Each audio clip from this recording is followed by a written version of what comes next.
¿Qué tal amigos? Les saluda Marlene Roa, bienvenidos a otra entrega más de su programa Cuerpo con Sentido. Como de costumbre iniciamos nuestro programa del día de hoy con las cápsulas de salud, por lo que nos encontramos en el Policlínico La Unión junto a la doctora Elidenia Velázquez. Ella es neuróloga y estará acompañándonos en el día de hoy. Hola doctora, ¿cómo está? Hola Marlene, muy bien, gracias. ¿Y tú? Muy bien, gracias. Y a usted, las gracias más aún por recibirnos y permitirnos pues aprovechar todos sus conocimientos. Algo que sería importante para iniciar este segmento es que usted le hablara un poco a los televidentes sobre qué es la neurología. Ok, la neurología es la especialidad que se encarga del estudio del sistema nervioso, y el sistema nervioso puede ser sistema nervioso central y sistema nervioso periférico. Como tú te habrás dado cuenta, Marlene, una persona podría vivir o sobrevivir sin una pierna, sin un brazo, sin un ojo, pero ninguna persona puede sobrevivir sin una cabeza, sin la cabeza. Por lo tanto, ahí la neurología es una especialidad sumamente importante por ese sentido. Bueno, doctora, ahora que usted hace mención de la importancia de la cabeza para los seres humanos y que sin duda alguna no podríamos sobrevivir sin esta, es importante, yo diría que más importante, obligatorio, el nosotros aprovechar la oportunidad para hacerle una pregunta que preocupa a la mayoría de la población porque se ha podido ver afectada por esta en algún momento, y son los dolores de cabeza, pero aquellos que son considerados como migrañas por ser tan fuertes. Yo quiero que usted nos mencione un poquito sobre este tema y que nos diga qué es la migraña en sí. Ok, la migraña es una disfunción de origen neurológico capaz de producir cefalea. Cuando me refiero a cefalea, es dolor de cabeza, capaz de producir una cefalea benigna, crónica, recurrente y que puede ser incapacitante a quien la padece. Importante sería saber, doctora, si todos los dolores de cabeza entonces podrían considerarse como migrañas o si hay algunos síntomas en particular para uno saber qué es eso lo que tiene y cuáles serían la manera pues de uno poderlo diferenciar. Ok, mira, principalmente Marlene, un paciente con migraña generalmente lo que presenta es jaqueca. Jaqueca es dolor de un solo lado de la cabeza. Esto va acompañado o podría ir acompañado de náuseas, vómito, una sensación de mareo, fotofobia, es decir, con que le molesta el sol, le molesta la luz, sonofobia, que le molestan los ruidos, una persona que podría tener dolor abdominal, dolor en estómago, epigastralgia y un sinnúmero de síntomas. Ahora, es importante saber, Marlene, que no todos los dolores de cabeza son migraña. Recordemos que el dolor de cabeza es el síntoma número 1 de consulta a un médico y por lo tanto entonces no todo el mundo va a tener migraña, sino que necesitamos ciertos síntomas como lo que te mencioné, que la cefalea, el dolor sea de un lado, que tenga náusea, que tenga vómitos, que sea incapacitante, la frecuencia, que esté relacionado con ciertas actividades, entre otras cosas. Es decir, el médico, es un desafío para el médico cuando el paciente llega con un dolor de cabeza, poder determinar a qué se debe el dolor de cabeza. Bueno, doctor, algo también que es importante saber es si la migraña tiene una edad en específico para presentarse como algún problema en el ser humano y si el sexo tiene que ver o influenciar de alguna manera en que el dolor sea fuerte, frecuente o que le dé o no, dependiendo del sexo de la persona. Ok, mira, generalmente la migraña no tiene edad, pero porque la gente piensa que a los niños no le da migraña, pero claro que sí, a los niños le puede dar migraña. En los niños la migraña va desde los 3 a los 7 años, un grupo desde los 7 a los 14 años, otro grupo ya de ahí en adelante puede dar en adolescentes, en adultos jóvenes.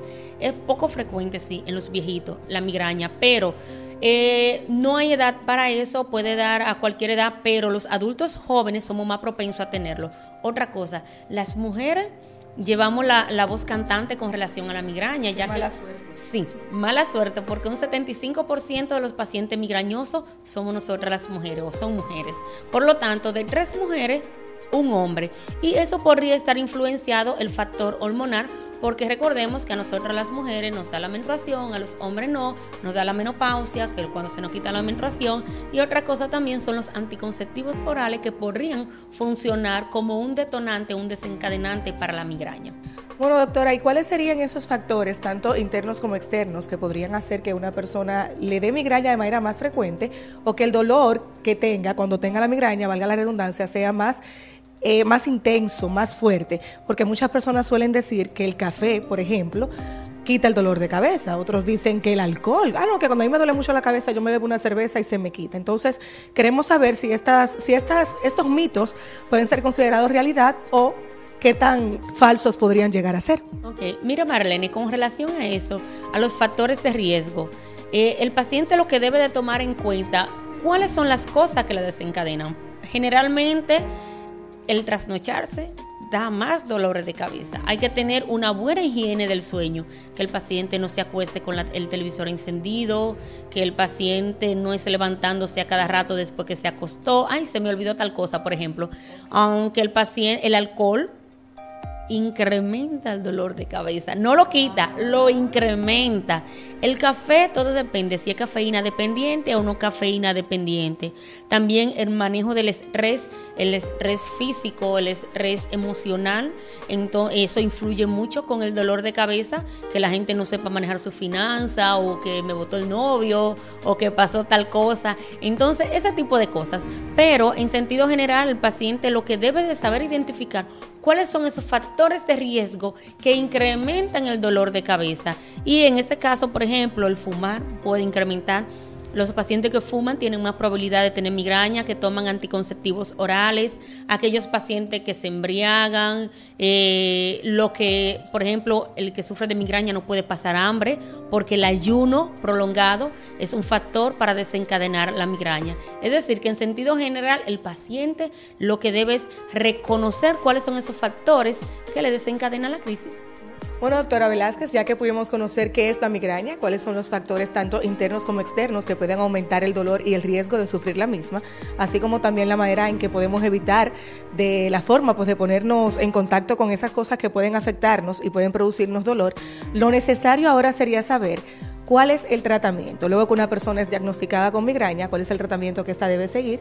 Pues para poder evitar el dolor, no solo que se le quite de momento, como decimos, se me quitó y ya, sino también para que no sea tan frecuente en el futuro. Ok, mira Marlene, en ese caso, nosotros, como en todas las enfermedades, debemos de aplicar el tratamiento no farmacológico y el tratamiento farmacológico. El tratamiento no farmacológico es aquel que busca una reducción de los factores de riesgo. Por ejemplo, decirle al paciente que no se trasnoche, que no tome alcohol, que no se exponga mucho al sol, que use gafa oscura para el sol, que no tome sustancia o coma alimentos o ingiera alimentos que le van a exacerbar el dolor, que aprenda a manejar su estrés. Es decir, en ese caso es los factores de riesgo, que el paciente aprenda, entienda y sepa lo que es la enfermedad para saber qué va a controlar. Entonces, luego que nosotros tenemos eso y que ya sabemos cuántos síntomas o la cantidad de síntomas y la frecuencia de síntomas al mes, a la semana, nosotros vamos a decidir si el paciente necesita tratamiento farmacológico. Ahora, el tratamiento farmacológico puede ser de dos tipos: el abortivo, que es aquel tratamiento que si yo tengo dolor de cabeza, yo me tomo un analgésico para que se me quite. Y el tratamiento preventivo, que es aquel, o profiláctico, como también se le llama, que es aquel que se le da al paciente, tenga o no tenga dolor de cabeza. Pero para nosotros poder decidir si un paciente necesita tratamiento abortivo o tratamiento profiláctico o preventivo, nosotros necesitamos hacer la historia clínica para entonces poder definir, porque hay ciertos criterios que nosotros debemos de llenar o el paciente debe llenar para poder dársele el tratamiento preventivo. Pero en este caso, lo más importante para nosotros determinar es la intensidad, la frecuencia y los síntomas acompañantes del dolor de cabeza. Bueno, señores, y de verdad que ha sido interesantísimo este conversatorio que hemos tenido con la doctora Velázquez sobre la migraña, ese dolor que tanto sufre la población y que hoy usted pudo conocer cuáles son los principales factores que pueden incrementar esta enfermedad, así como también la manera de evitarla. Mantenga la sintonía porque en breve tenemos mucha más información y muchos más segmentos para que usted pueda cuidar su cuerpo con sentido.